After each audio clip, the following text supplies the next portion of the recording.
You're checking out the longest running online radio show on the iPower Evening Show. DeMarco J on Pretty Ricky and Stefan Mason.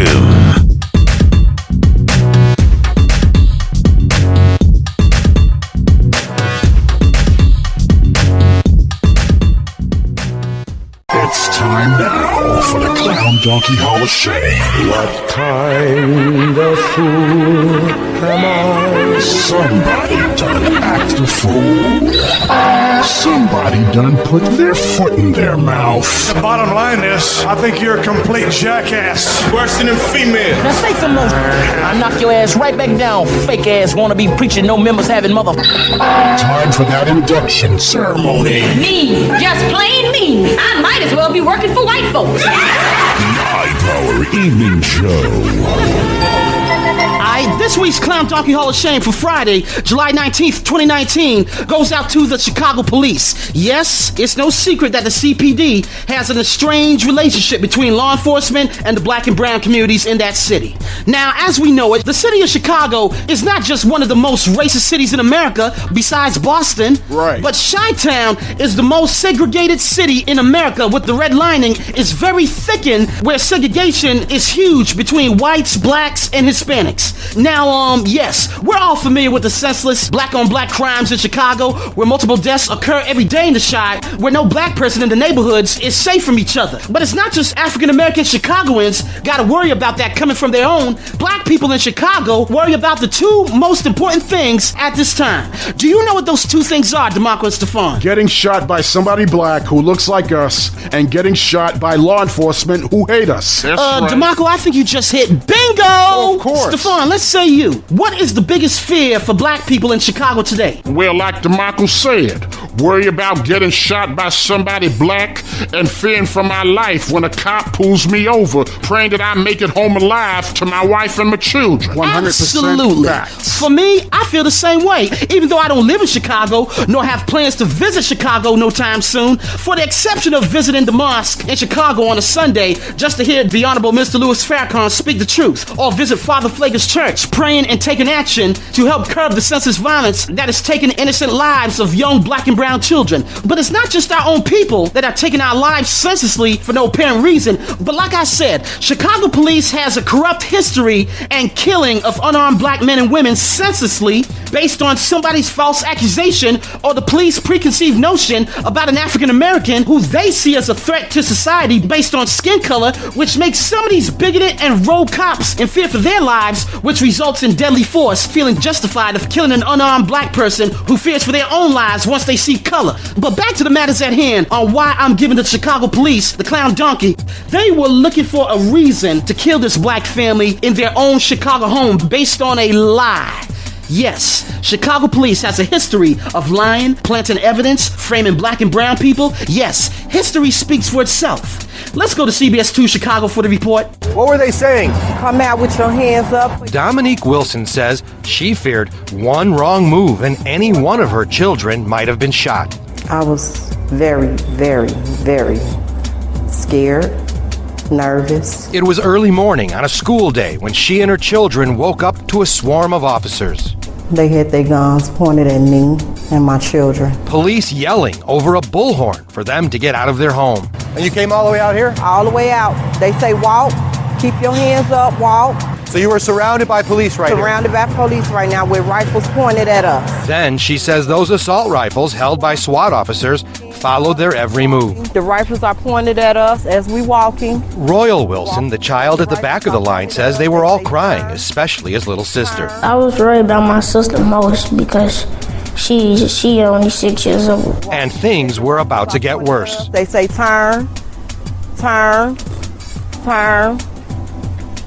Now you're all out here in the street. We all out here in the street. That's when the children watched their mom get handcuffed. But then officers started to hone in on 8-year-old Royal. I didn't know what was going to happen. He says they grabbed him by his wrists and cuffed him too. They made me stand up straight and my hands was behind my back and they had them tight. And you were handcuffed like that on the street? Yes. What did it do to you to see him handcuffed? It took the breath out of me. My legs are shaking. You're just a third grader. Yes. So why were police there? According to the complaint for search warrant, a confidential informant told them there were illegal guns in the home.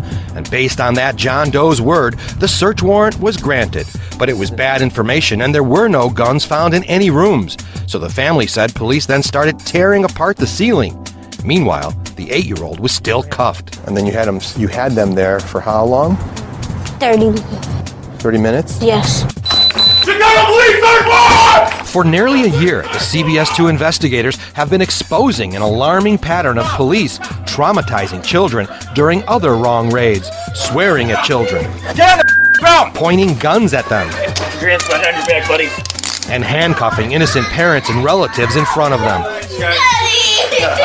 We can't continue to have that happen. Newly elected Mayor Lori Lightfoot, who during CBS 2's mayoral debate in March responded to our investigative findings and even called for accountability within the police department when it comes to these raids. And that's something that the superintendent has to own and take responsibility for. What did you think might happen to you? I didn't know.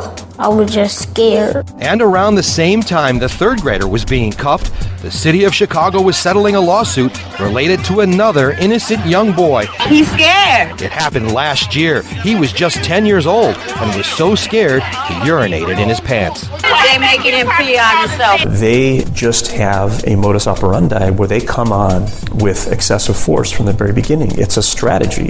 Al Hofeld Jr. is planning to file a lawsuit against the city on behalf of the Wilson family. It's his 5th case involving Chicago police raiding a home where children had guns pointed at them and are now suffering from trauma. Hopefully, you're showing the public the need for meaningful reform and retraining and new policy.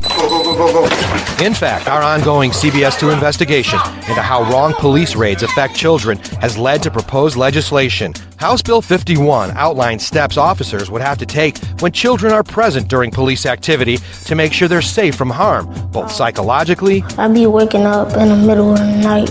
and physically. Royal said police even hurt him by putting on the cuffs too tight. And you got a bruise? Yeah, I had a bruise Where? right here around my wrist. The family said police waited a half hour to remove his cuffs and then released all of the children to a relative. The adults, including Dominique, 2 other sons, both adults, and their girlfriends, remained held outside for a total of 2 hours, even though it was raining and just 37 degrees. We wet? Soaking wet? Soaking wet. Meanwhile, here's what police were doing inside to their ceiling, smashing through drywall in their hallway and bedrooms, ripping apart the ceiling as police kept searching for weapons. So what did they find? Nothing.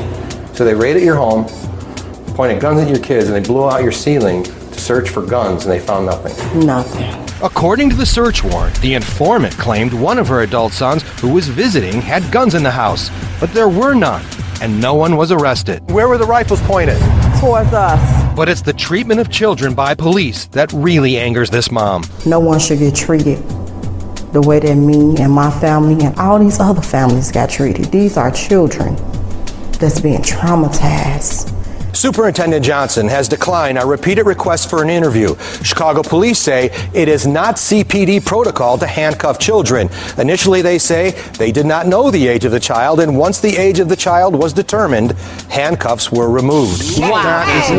Once again, this is why some black people are afraid to call the police, nor bother to call the police, fearing that their lives can be also taken away for just picking up the phone and dialing 911. But instead, you're the one who's the victim, being questioned and getting arrested yourself for reporting a crime that someone else committed, as dirty-ass cops looks at you fitting a so-called description of a black male or black female suspect. You had nothing to do with how a corrupt cop looked at you as a natural-born criminal. And like I said before millions of times on this radio program, if you black, your skin color is a crime in major cities like Chicago, NYC, Boston, Baltimore, New Orleans, ATL, Arkansas, and yes, Florida.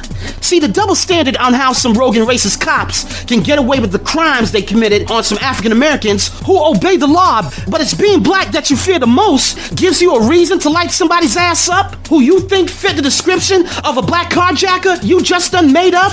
See, the police can lie every day to save their own asses, knowing that they effed up intentionally to justify killing a black man coming from a basketball game or from school or from work who has no prior criminal record. But when Empire actor Josie Smollett allegedly made up a fake hate crime attack committed by 2 Trump supporters who happens to be 2 Nigerians who knew Jesse has now become World War III? I don't know about you, ladies and gentlemen, but I smell hypocrisy in the air by Chicago police. Please induct the CPD into the Clown Donkey Hall of Shame.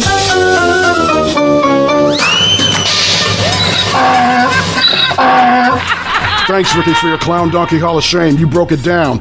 I just hope that the mother sues the holy hell out of the Chicago Police Department and the city of Chicago. Exactly. Because this kind of crap is unacceptable as these corrupted cops let the mother standing out in the pouring rain, drenched and cold like they were, like you said, Ricky, natural-born criminals. Yeah, right? See, this ain't nothing new with Chicago. Hell no. Because the CPD has been doing this for years. Decades. Cover up the cover-up to save their own asses. Right. But they worried about Josie Smollett did in Chicago with this alleged hate crime attack. I mean, what Josie Smollett allegedly did was no comparison to what law enforcement did to Laquan McDonald, shooting him 17 times as he was going the other way from the cops that killed him. Exactly. Did Chicago police lied about that? Yes. Hello. Absolutely. I don't see nothing different from what Josie Smollett did, allegedly, where no one got killed, compared to Chicago police or any other police department for that matter across the nation does, where some of them are triggered happy to kill a nigga because he or she feared for their lives more than black folks they shot who fear for their lives just for being black. I mean, you don't even have to commit a crime to get shot these days. No. Just ask that young brother down in Arkansas where a white cop had a gun pointed at him for no damn reason as the cop tells him to comply. Why? So he can justify killing him? See, these days, black people complying to the officer's commands will get you killed. Philando Castile was a perfect example. You're right. Not complying saved this brother's life in Arkansas. It did. He'd rather be arrested than to get shot. Right. Now he's about to get paid when his family files a lawsuit